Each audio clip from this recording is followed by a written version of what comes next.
Good morning, boys and girls. We are back with our read aloud video of the week. Last week was Midnight on the Moon, the Magic Treehouse, book number 8. Today we are doing Lions at Lunchtime, book number 11 by Mary Pope Osborne.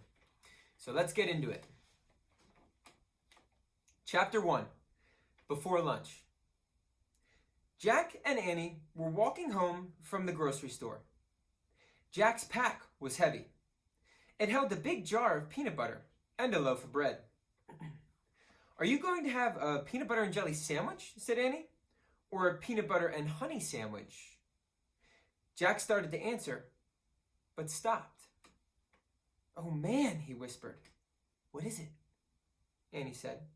"Look at that," said Jack. He pointed to the edge of the Frog Creek woods.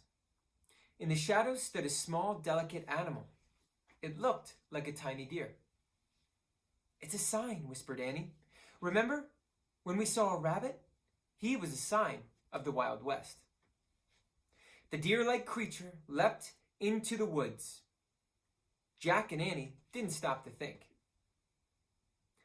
They followed as fast as they could, but Jack's heavy pack thumped against his back as he ran. Finally, they stopped and looked around. "Where did it go?" he said. "I don't see her," said Annie. "Oh, wow," said Annie. She pointed up.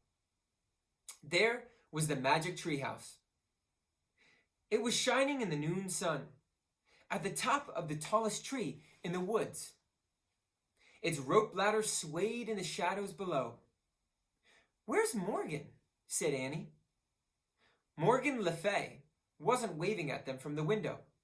She wasn't even at the window. "I don't know. Let's go up," said Jack. They climbed the ladder and went into the treehouse. Sunlight streamed through the window. It lit a stack of books and 2 scrolls in the corner. The ancient scrolls held the answers to riddles Jack and Annie had solved earlier. Jack took off his heavy pack. "Did Morgan leave us a third riddle?" said Annie. "Looking for somebody?" said a soft voice. Jack and Annie whirled around. "Morgan!" said Annie. Morgan Le Fay had appeared out of nowhere. She looked ancient and lovely in the bright light. "Do you still want to become master librarians?" she asked Jack and Annie. "So you can help me in my work?" "Yes," they said together. "Wonderful," Morgan said.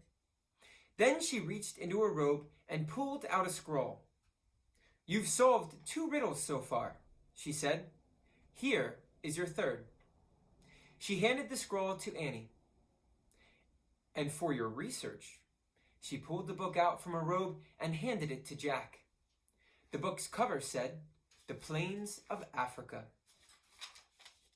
"Africa," said Jack. "Oh man, I've always wanted to go there." He opened the book. He and Annie stared at a picture.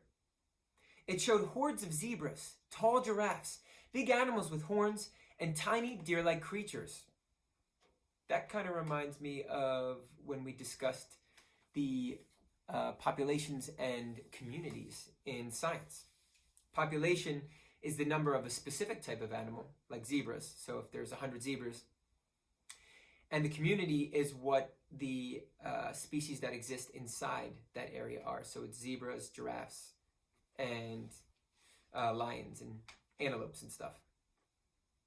"Hey, that's the animal that led us here," said Annie. A Thompson gazelle, I believe," Morgan said. "Where are the lions?" said Jack. "You'll find out," said Morgan. Maybe we need to plan this trip," said Jack. Morgan smiled. "No, go ahead. Make your wish now." Annie pointed at the picture. "I wish we could go there," she said. "Be careful," said Morgan. "Just keep an eye out." "For what?" said Jack. "The lions, of course," she said. "Wait," said Jack. Too late. The wind had started to blow. The treehouse had started to spin. Jack squeezed his eyes shut. The treehouse spun faster and faster. Then everything was still. Absolutely still. Chapter 2. Jump, beasts, jump! Bright light flooded the tree house again. A rustling sound came from outside the window. Annie peeked out and laughed. "Hey there," she said. Jack looked out too. A giraffe was eating leaves off the tree. It had a sweet, goofy face. Jack peered at the world beyond the giraffe. He couldn't believe his eyes. He saw a huge grassy plain, a wide river, and tons of birds and animals. More than he had ever imagined in one place. Giraffes and zebras were on the side of the river where Jack and Annie were. Thompson gazelles and the big horned animals were on the other side. "Where are the lions?" said Jack. "I don't know," said Annie. "Do you think it's always this crowded?" "Let's find out," said Jack. He picked up the book on Africa and looked at the picture of the animals. He read aloud.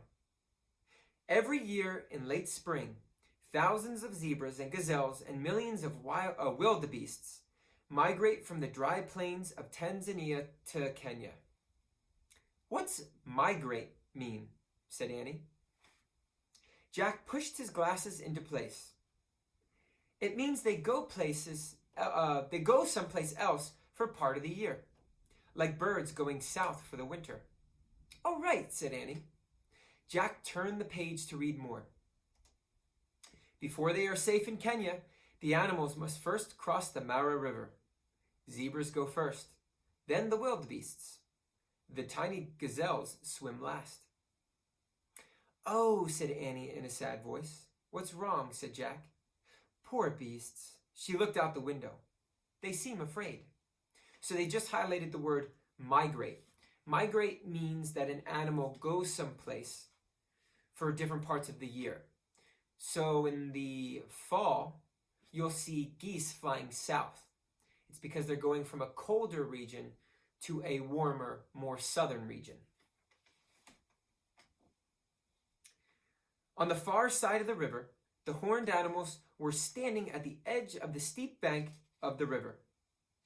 They stared down nervously at the rushing water. "Jump, beasts, jump!" Annie shouted. "Don't be silly, they can't hear you," said Jack. He studied the broad plain. "I wonder where the lions are," he said. "I don't know, but I have to go," said Annie. "Go where?" said Jack. "To the river, to help them," she said. "Help who?" said Jack. "Those wild beasts on the other side," said Annie. "I have to help them migrate." "Are you nuts?" said Jack. Annie handed Jack the scroll and started out of the treehouse. "Wait a second," said Jack. "We haven't even read Morgan's riddle yet." Annie stopped on the ladder. "Read it now," she said. Jack unrolled the ancient scroll and read aloud. "In the color of gold and as sweet as can be, but beware of the danger that's all around me. What am I?" Annie started down again. "Annie!" "We'll look for the answer in a minute," said Annie. "Where are you going?" Jack called. But there was no stopping her. Jack watched as she hopped off the ladder. Then she started to walk through the tall grass between the zebras and the giraffes. "I don't believe her," he said to himself. He quickly put the Africa book into the pack. He started down the ladder. When he stepped onto the ground, he looked around carefully. The giraffes were eating the tree leaves. The zebras were grazing in the grass. Tons of birds flapped overhead. This is okay, he thought. He just had one little question. Where are the lions? Chapter 3. Disaster. "Come on, Jack," Annie called. She was almost to the river. "Just a minute," he shouted. He wanted to study the giraffes and zebras. He pulled out the Africa book and found a picture of giraffes. He read, "The giraffe is the tallest animal in the world. Its legs alone can be 6 feet tall, and its hooves can be as big as dinner plates. The giraffe has a very powerful kick, which makes it dangerous to attack. For this reason, For this reason, lions tend to avoid giraffes. Jack pulled out his notebook and wrote, "Notes on Africa. Lions avoid giraffes." He turned the page and read more. Zebras live in family groups. As no two zebras have exactly the same pattern of stripes, every baby zebra must learn its own mother's pattern. Jack studied the zebras, trying to see their different patterns. But in the hazy afternoon light, all the stripes made him dizzy. He blinked to clear his head, then read more. Zebras are the first to cross the river because they eat the coarsest grass. Coarse means rough, so zebras eat the rough grass. After they have thinned down the top layer, the wildebeest arrives and eats the next layer. They prepare the grass for the gazelles, who come last. Wow, thought Jack. Each animal depends on the one that goes before. He wrote, "Animals all connected." Animals all connected. What have we been learning? Food chains and food webs. Jack heard Annie shouting from the riverbank. "Jump, beasts, jump! You can do it! Don't be afraid, come on!" He looked up. Annie herself was jumping as she called to the wildebeests. Jack sighed. "I better stop her before there's trouble," he thought. He put away the Africa book and his notebook. Then he jogged toward the river. His pack was heavy and lumpy, bumping against his back. He had forgotten to take out the jar of peanut butter and the loaf of bread. Jack decided to leave them at the treehouse. He turned to go back. But just then, Annie's shouting stopped. Jack looked at the river. She had vanished. "Annie!" he called. No answer. Where was she? "Annie!" Jack shouted. She had completely disappeared. "Oh man," said Jack. Their trip had barely begun, and already disaster had struck. He forgot about the stuff in his pack. He just ran as fast as he could. He wove his way between the grazing zebras and giraffes as he raced to the river.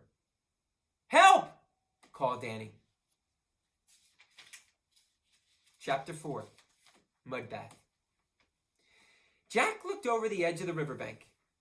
Annie had fallen into a pool of mud near the water. The thick black mud was up to her chest. "I slipped," she said. "It feels like quicksand."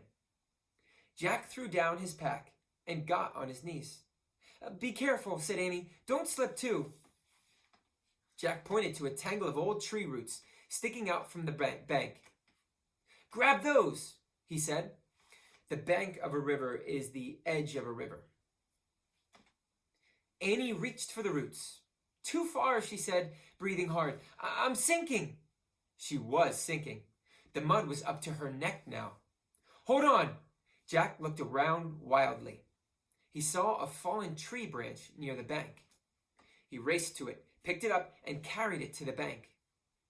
Only her head and arms stuck out of the mud now. Jack held out the branch. Annie grabbed it. "Hold tight," said Jack. "I'll drag you over to the roots." He started pulling on the branch. "I'm still sinking," Annie wailed. The mud was now up to her chin.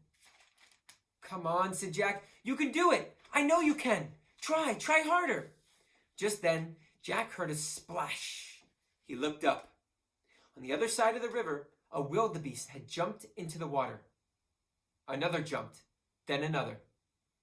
They were headed right towards Jack and Annie. "Hold on tight," said Jack. He pulled on the stick again. Annie moved a tiny bit. "Hey, Jack, on the moon, I felt like I weighed 10 pounds, said Annie. "And in this mud, it feels like I weigh a ton." "Concentrate, Annie," said Jack, trying not to slip down the bank. "I am." The lead wildebeests were halfway across, swimming toward them. Many more wildebeests were jumping into the river. "It's now or never," said Jack. He took a deep breath. He pulled really hard. Just then, a shadow passed over them. Jack looked up. "Uh-oh," he said.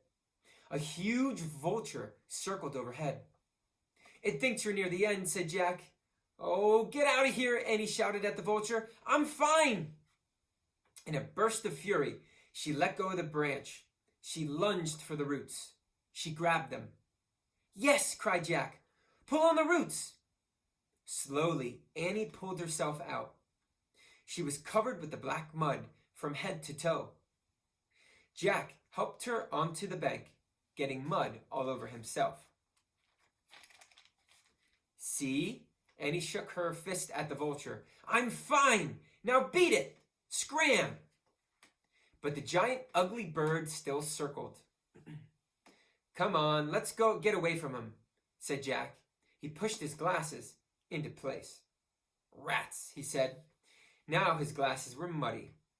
He tried to clean his hands in the grass. "Oh no," shouted Annie. Jack turned to her. "The wildebeests will get stuck in the mud hole," she cried. She waved her arms at the wildebeests, struggling to swim across the river.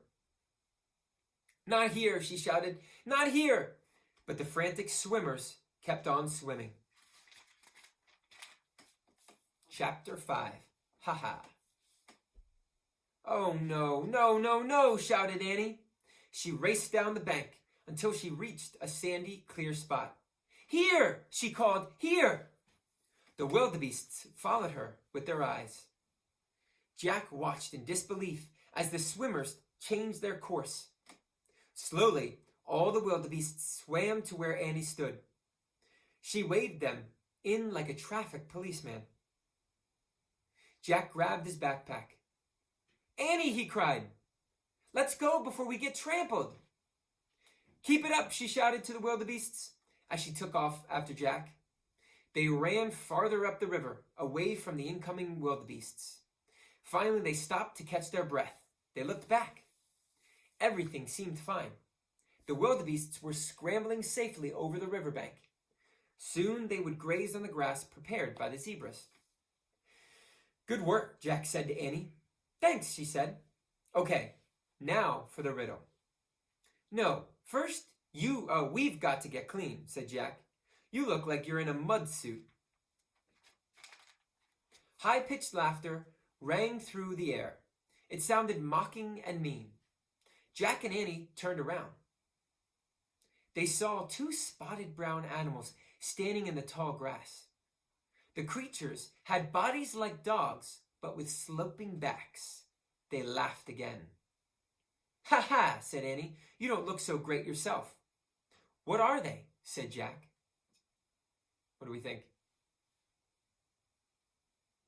He took out the book. He tried not to get mud on it as he looked for a picture. When he found it, he read aloud. "On the African plains, the hyena is the ruling predator after the lion. It makes a sound similar to high-pitched human laugh." Predator. We discussed that word. A predator hunts for prey. A predator is the attacker of the prey. "What's predator mean?" said Annie. "It means it catches things and eats them," said Jack. "Oh," said Annie. "Yuck." The two hyenas laughed again, and they moved closer to Jack and Annie. Quietly, Jack read more. "The hyena has a reputation for being a thief and a coward." "Let's see if they're cowards," whispered Annie. "Let's try to scare them." The hyenas laughed and moved a little closer. "How?" Jack asked. "Act like a monster," said Annie. "Now!" Jack and Annie made terrible monster faces. They pulled out their hands and rushed at the hyenas. "Arr!" they shouted. The hyenas yelped and scurried off. "Arr! Arr!" "Scaredy cats," Annie shouted after them. "Come on," said Jack. Annie and Jack took off in the other direction. They ran around the bend in the river. A bend in a river is almost like if you bent a piece of metal. A bend in a book. So a bend in a river is where a river has little turns in it. Jack heard the hyena laughter. It sounded far away. "Good," he said. "They're gone." "Hey, maybe we can wash over there," said Annie. She pointed to the edge of the forest. There was a small pond surrounded by tall grass. Zebras were drinking the water. Yeah, said Jack. If it's safe enough to drink. Oh, if it's safe enough for them to drink, we could probably wash in it. The zebras ignored them as they walked towards the pond. When they reached the edge of the water, Jack set his heavy pack down in the dry grass.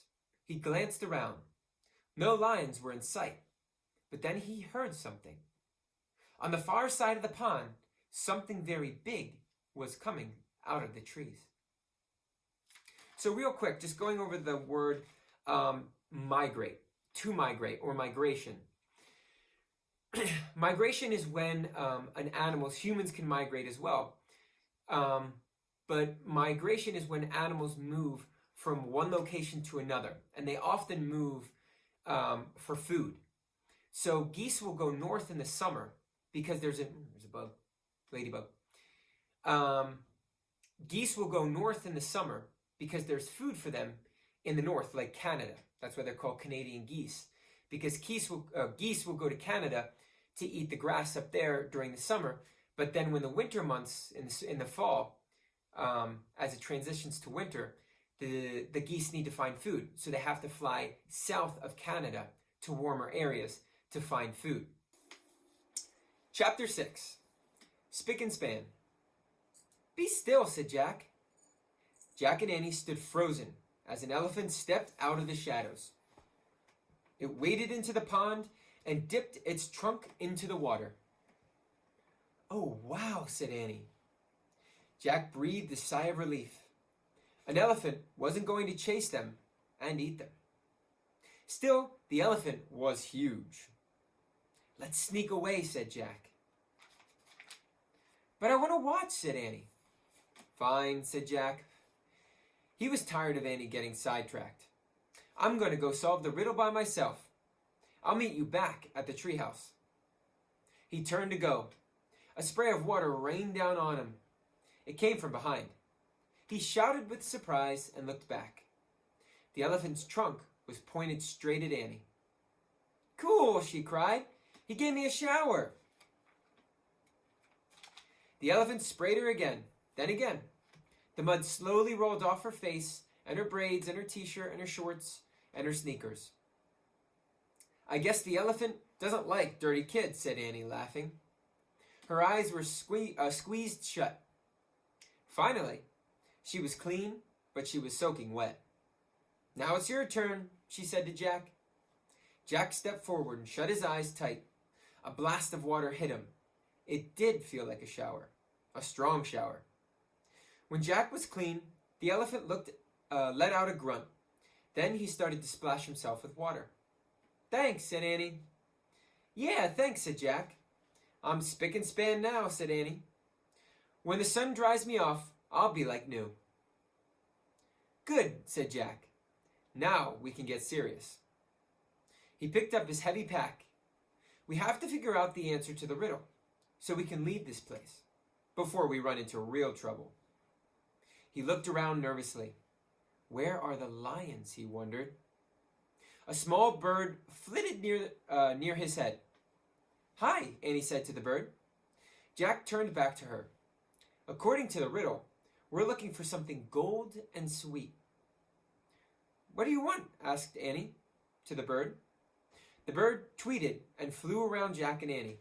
Its feathers were dull gray, but it had a bright, happy manner.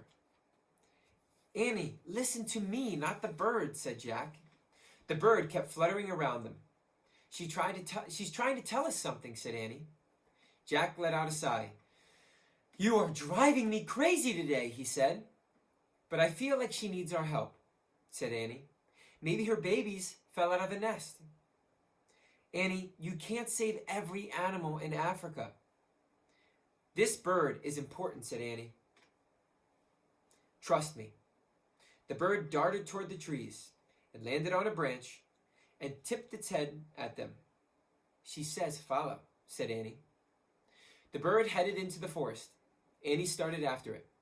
Don't go in there, said Jack. You might run into... There was no need to finish. The bird and Annie had disappeared into the trees. A snake or a lion, Jack said to himself. Come on, Annie called. Jack moaned. He pulled on his pack and he ran. The peanut butter jar thumped in his back. Chapter 7. Hi there. The forest was cooler than the sunny plains. It was filled with shadows and bird calls. Where are you? Jack shouted. Here, said Annie. He found her in a thick glade. Bright rays streamed between the trees. Green leaves and vines swayed in the dappled light. The light gray bird sat in a tree, twittering at them. Yuck! What's that? Said Annie. She pointed at a round, brown thing hanging from a low branch. Bees buzzed around it. If that's her nest, it's a pretty weird nest. That's not a nest, said Jack. It's a beehive. Don't you see the bees? Yikes, said Annie.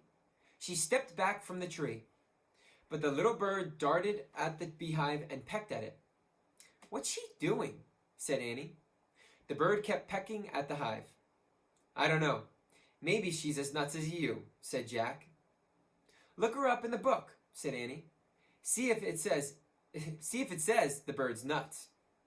Are you kidding? Said Jack. That nutty bird isn't going to be in this book. Just look, said Annie. Jack opened his Africa book. He kept turning the pages, just as he thought. There was no gray bird in the book. Forget it, he said. Keep looking, said Annie.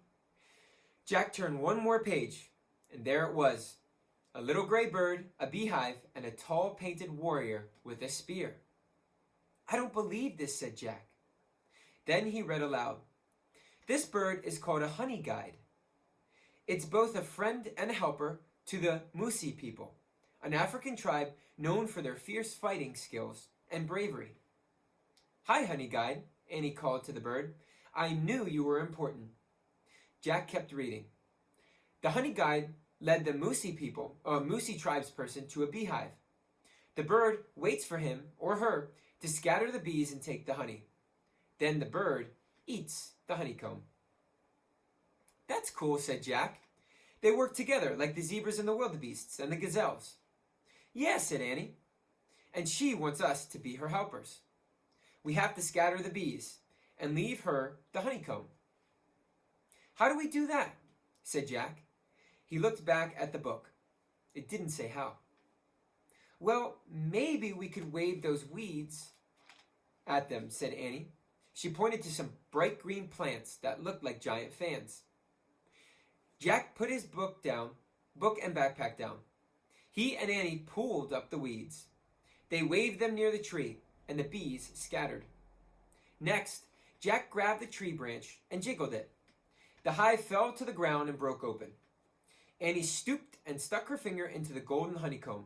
Yummy, she said when she tasted the honey. Try it. Jack also tried the honeycomb. He licked off the golden honey. It was the sweetest honey he had ever tasted. Now the honey guide can get her honeycomb. Yeah, but she better hurry before those bees come back, said Jack. It's weird, said Annie. Honey's so sweet and good, but to get it, you have to go past a lot of dangerous bees. Oh man, whispered Jack, that's it. That's what? Asked Annie. Jack said Morgan's riddle. In the color of gold and as sweet as it can be, but beware of the danger that's all around me. What am I? I get it, Annie whispered. Honey. Honey, said Jack, nodding and smiling. That's it. We've answered Morgan's riddle. Let's go home. He stood up to leave. He gasped. Standing in the shadows was a tall man with a spear and a curved sword hanging from his belt. His face was painted in fierce, bright colors. Jack knew at once he was a Musi. Let me double check that pronunciation. Musi. Jack knew at once what he was, a Musi warrior. Hi there, Annie said in a small voice. Chapter 8, Yum. The warriors stared back at Jack and Annie. We were helping one of your honey guides, said Annie. The warrior was as still as a statue. We didn't mean to steal anything, Jack said. In fact, it's all yours. We've had enough. Lots of good honey here still, Annie said, smiling. The warrior narrowed his eyes. Is he angry? Jack wondered. I'm sorry, we were trespassing, said Jack. We come in peace. In fact, we bring gifts. He picked up his backpack and held it out to the warrior. The warrior still didn't move. This? Jack held up his book. Nothing. Jack reached into his pack. He pulled out a big jar of peanut butter. Peanut butter! He pulled out the loaf of bread. Bread! Hey! How about peanut butter and honey sandwich? Yum, Annie said, watching the warrior. The warrior stared at the food. We'll show you, said Jack. As Jack unwrapped the bread, his hands shook. Annie opened the jar. We don't have anything to spread it with, he said. Use your fingers, said Jack. Excuse me, Annie said to the warrior. I have to use my fingers, but they're pretty clean. An elephant... Just do it, Annie, said Jack. Okay. She spread the peanut butter onto a slice of bread with her fingers. At the same time, Jack spread the honey from the beehive on another slice. Jack and Annie put their pieces of bread together. Ta-da, said Annie, handing the sandwich to the warrior. The warrior took the sandwich, but he didn't eat it. He just looked at it. Let's make sandwiches for us too, said Jack, so he doesn't have to eat alone. They quickly made 2 more sandwiches. See? Like this, said Annie. She bit into her sandwich. Yum. Jack took a bite too. He said. It was really good. Finally, the warrior bit into his sandwich. He chewed slowly. This is called a picnic, said Annie. They ate their sandwiches in silence. When they finished, Jack screwed the lid back on the peanut butter jar. Not bad, huh? He said. The warrior smiled. He had a kind, dignified smile. Jack and Annie smiled back at him. Then the warrior turned gracefully and vanished into the trees. Oh man, said Jack. Part of him wanted to follow the silent warrior through the shadowy forest. Ready? Annie asked softly. Jack nodded. Annie started to go. Wait, said Jack. He put away the peanut butter and bread. We're going back to the treehouse, right? We're not going to do anything silly like rescue anything or chase birds, right? Those things aren't silly, said Annie.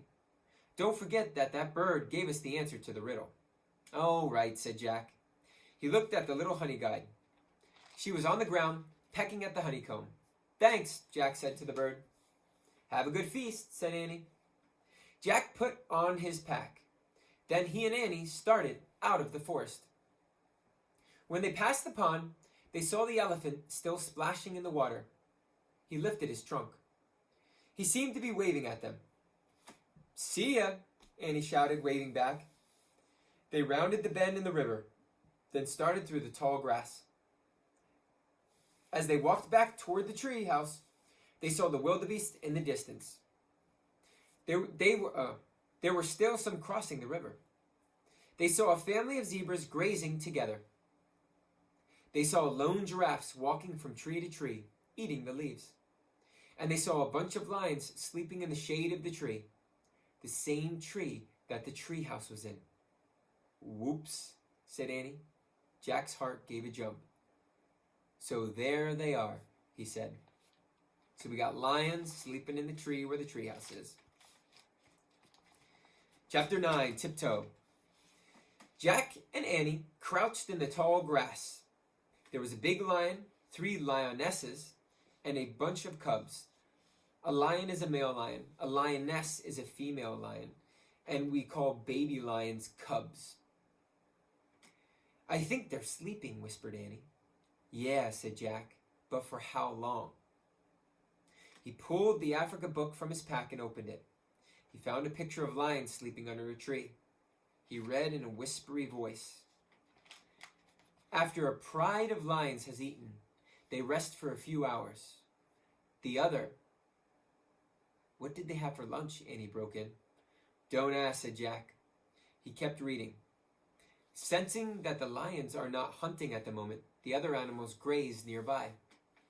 So it says, after a pride of lions have eaten. So a pride of lions is a group of lions. So it's kind of like saying, what's they call a group of geese a gaggle of geese. But there's different words for how you group animals. So a pride of lions is a group of lions. A covey of doves is a group of doves. A bouquet of pheasants is a group of pheasants. So a pride of lions hunt, so they're the predators. After they have eaten, they rest for a few hours. The other animals, sensing that the lions are not hunting at the moment, graze nearby. So seeing that the lions are sleeping, other animals feel at ease to eat without being bothered by the lions. If they can graze, then we're safe, said Annie. She started to stand. Wait, Jack pulled her back down. Not so fast. He peered around. The words in the book seemed true. The zebras and giraffes didn't seem to be bothered by the lions at all. They might be safe, but I'm not sure about this, said Jack. We need a plan.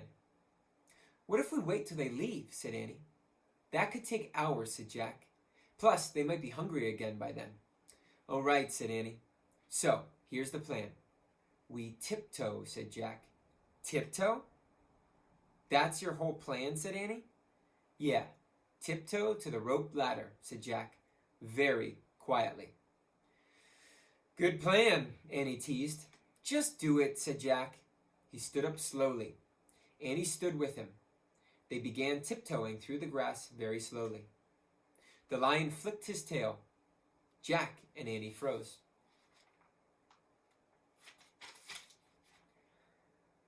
When his tail was still again, they moved again. Suddenly, high-pitched laughter split the air. Jack and Annie stopped. The hyenas were back. They were standing off to the side watching Jack and Annie. Jack and Annie made silent monster faces and shook their fists, but the hyenas only laughed some more. The big lion stirred lazily. He opened his golden eyes. Jack felt the hair rise on the back of his neck, but he didn't move an inch. The lion lifted his head and yawned. His giant teeth gleamed in the sunlight. The lion turned his head as he looked around sleepily. Jack held his breath as the lions gazed upon him. The lion sat straight up.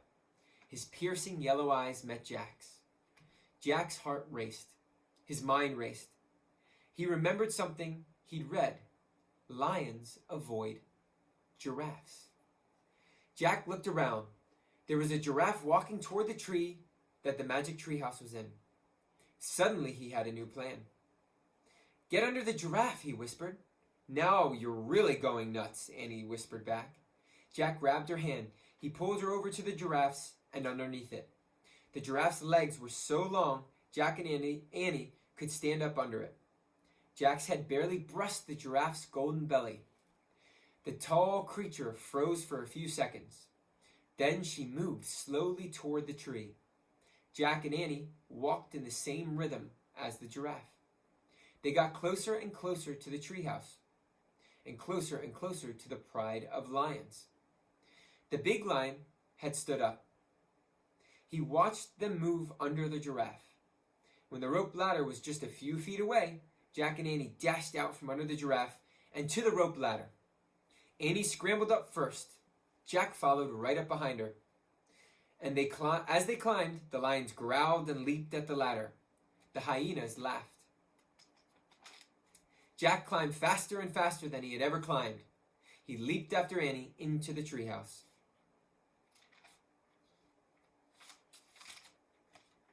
Annie had already unrolled the scroll. The riddle was gone. In its place was one shimmering word: honey. Jack grabbed the Pennsylvania book. He opened it and found the picture of Frog Creek Woods. I wish I could go there, he said. Just then, the giraffe stuck his head through the window. Bye, honey, said Annie, as she kissed the giraffe on the nose. The wind started to blow. The treehouse started to spin. It spun faster and faster. Then everything was still. Absolutely still. Jack opened his eyes. His heart was still racing. Hyena laughter still rang in his ears. We made it, said Annie. Yes, said Jack, but it was very close. Jack took another moment to calm down. Then he pulled the Africa book out from his pack and put it with the other books. Annie put the scroll with the other 2 scrolls. The giraffe was the true honey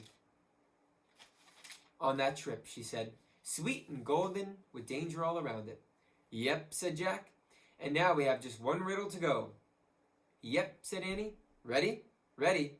She started down the ladder. Jack followed. When they hit the ground, they walked through the sunlit woods. It's time for lunch, said Jack. I'm full from our picnic, said Annie. Same here, said Jack. What do we tell Mom? Said Annie. We say we ate our sandwiches coming back from the store, said Jack. What if she asks why, said Annie. Oh, just say we had a picnic with the Musi warrior in Africa, said Jack. Annie laughed. Right, she said, because we didn't want him to be mad at us for taking his honey. Right, said Jack. The honey from a beehive that a honey guide led us to. Right, said Annie. And that happened after an elephant gave me a shower and we scared off 2 hyenas. Right, said Jack. And after you fell in a mud hole because you were helping 1,000,000 wildebeests migrate across a river. Right, said Annie. And all that was before a giraffe saved us from a lion. Right, said Jack. Jack and Annie left Frog Creek Woods and started up their sunny street. They were silent for a moment. Then Jack pushed his glasses into place. We better just say we ate our sandwiches on the way home from the store, he said. Right, said Annie. And if Mom asks why, started Jack. We'll just say it was a really long story, said Annie. Right, said Jack, with like 10 chapters. Annie laughed. Good plan, she said. Very good plan, said Jack. They crossed their yard, went up their steps, and through their front door. We're back, Annie shouted. Great, called their mom. Ready for lunch? So that was Lions at Lunchtime. And I like this book, and I'm glad that you all chose it to read, or most of you voted to read it. I like it because it had a lot of good vocab words in it, but it also talked about a community. And the community that we were talking about was the savanna community. So it was the animals that exist on a savanna. So in this picture, we see lions and giraffe. We also discuss wildebeests, zebras, gazelles, elephant, the guide or the honey guide, the bird. So there's a lot of things going on. So all of those animals, and including the honey and the grass and the producers, I'm going to make a photo for you to look at, or I'm going to draw a picture for you to look at of the community and how it fits into its own little food web. Thanks for listening to Lions at Lunchtime, and I will see you again next week for our next Read Aloud.